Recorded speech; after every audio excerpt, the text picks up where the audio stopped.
Good morning, students. Chapter 1 Mathematics. Question number 1. If x is equal to minus 3 upon 4, find absolute value of reciprocal of x and reciprocal of absolute value of x. इन दोनों की value हमें find करनी है. हमें दिया हुआ है x equal to minus 3/4.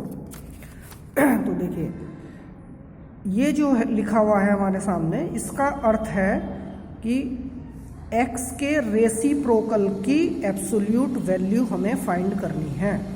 x के रेसिप्रोकल की एब्सोल्यूट वैल्यू, इसका मतलब है x का रेसिप्रोकल यानी x टू पावर -1 और उसकी एब्सोल्यूट वैल्यू. तो x टू पावर -1 की एब्सोल्यूट वैल्यू, तो यहाँ पर x की वैल्यू रखी हमने जो कि यहाँ दी गई है -3/4. तो ये हो गया -3/4 टू पावर -1 और उसकी एब्सोल्यूट वैल्यू. तो आप ये पहले हम इसका रेसिप्रोकल फाइंड करेंगे. -3/4 का रेसिप्रोकल होगा -4/3 और उसकी एब्सोल्यूट वैल्यू -4/3 क्योंकि 0 से छोटा है. -4/3 नेगेटिव नंबर 0 से छोटे होते हैं, इसलिए इसकी एब्सोल्यूट वैल्यू फाइंड करने के लिए हमें इसके पहले माइनस लगाना पड़ेगा. ये देखिए माइनस और माइनस ऑफ 4/3. तो जब हम इस ब्रैकेट को ओपन करेंगे तो ये माइनस माइनस की मल्टीप्लाई पॉजिटिव हो जाएगा और आंसर आएगा 4/3. तो इसकी वैल्यू 4/3 आ गई. अब सेकंड देखिए, ये एब्सोल्यूट वैल्यू ऑफ x और उसका रेसिप्रोकल. तो पहले हम x की एब्सोल्यूट वैल्यू फाइंड करेंगे, फिर उसका हमें रेसिप्रोकल फाइंड करना है. तो x की एब्सोल्यूट वैल्यू का रेसिप्रोकल हमें इसमें फाइंड करना है यहाँ पर. तो x के स्थान पर x की वैल्यू हमने रखी, तो ये हो गया -3/4 की एब्सोल्यूट वैल्यू का रेसिप्रोकल. अब -3/4 क्योंकि 0 से छोटा है, नेगेटिव नंबर 0 से छोटे होते हैं, अतः इसकी जो एब्सोल्यूट वैल्यू होगी -3/4 की वो होगी माइनस और मल्टीप्लाई बाई -3/4. तो और उसका हमें फाइंड करना है रेसिप्रोकल -1 पावर दे रखी है. सो आगे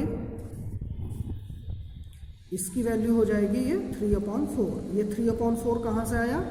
3/4 है ये -3/4 की एब्सोल्यूट वैल्यू और उसका रेसिप्रोकल पावर -1. तो जब इसका रेसिप्रोकल हम लेंगे तो वो आएगा 4/3. तो इसकी वैल्यू भी 4/3 है. Next question, find 6 rational number between -1 and 0. तो इसके लिए हम क्या करते हैं, इसको पहले हम लिख लेंगे. -1 को हम लिख सकते हैं -1/1 और 0 को लिख सकते हैं 0/1. हमें क्या चाहिए? 6 रेशनल नंबर बिटवीन, इन दोनों के बीच के 6 रेशनल नंबर चाहिए. तो इसका मतलब है हमें इन दोनों के बीच के 6 रेशनल नंबर चाहिए. So we need to find 6 rational number between -1/1 and 0/1 क्योंकि ये दोनों नंबर सेम है.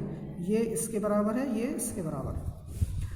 अब हम क्या करते हैं, 6 नंबर चाहिए. तो कल मैंने आपको समझाया था कि अगर हमें 6 रेशनल नंबर चाहिए कि नहीं दो नंबर्स के बीच में, तो हम एक बढ़ाकर यानी 6 चाहिए तो 7 से हम न्यूमरेटर और डिनोमिनेटर दोनों में मल्टीप्लाई करेंगे.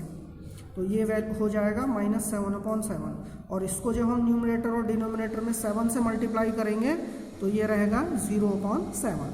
अब हम इन दोनों को, ये नंबर छोटा है और ये बड़ा है, तो एक साइड लेफ्ट साइड में इसको लिखेंगे, राइट साइड में इसको लिखेंगे. ये हमने लिख लिया -7/7 और राइट साइड ये जो है इधर राइट में हम लिखा 0/7 और इसके बीच में हमें 7 नंबर चाहिए. तो हमने ये 6 नंबर चाहिए, तो हमने ये इस तरह से लिख लिया. देखो 1 2 3 4 5 6, ये डिनोमिनेटर में सबके 7 लिखा हमने क्योंकि इन दोनों में भी 7 ही है. अब ऊपर देखिए, इनमें न्यूमरेटर में हमने लिखा -7 से बड़ा होता है -6, इस पे लिख लिया -5, फिर -4 -3 -2 -1. तो इस प्रकार से ये 6 रेशनल नंबर्स हमें इन दोनों के बीच में प्राप्त हो गए. तो आंसर लिख दिया हमने। So these numbers are the 6 rational number between -1 and 0। Next question है हमारा एक्सरसाइज 1.7 से, जिसमें हमें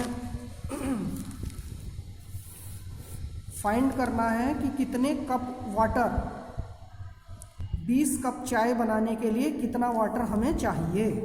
और गिवन है कि 1 कप चाय बनाने के लिए हमें 3/4 कप वाटर की आवश्यकता होती है। और फाइंड करना है कि 20 कप चाय बनाने के लिए कितना वाटर हमें चाहिए। तो 1 कप चाय बनाने के लिए हमें चाहिए इतने कप वाटर, तो 20 कप चाय बनाने के लिए चाहिए होगा हमें, 1 का गिवन है, 20 के लिए फाइंड करना है तो 20 से मल्टीप्लाई कर देंगे, तो 3/4 मल्टीप्लाई बाई 20। जब इसको हम सॉल्व करेंगे तो ये 15 कप ऑफ वाटर्स आएगा। इतना 15 कप्स ऑफ वाटर आएगा, इतना जल हमें चाहिए चाय बनाने के लिए।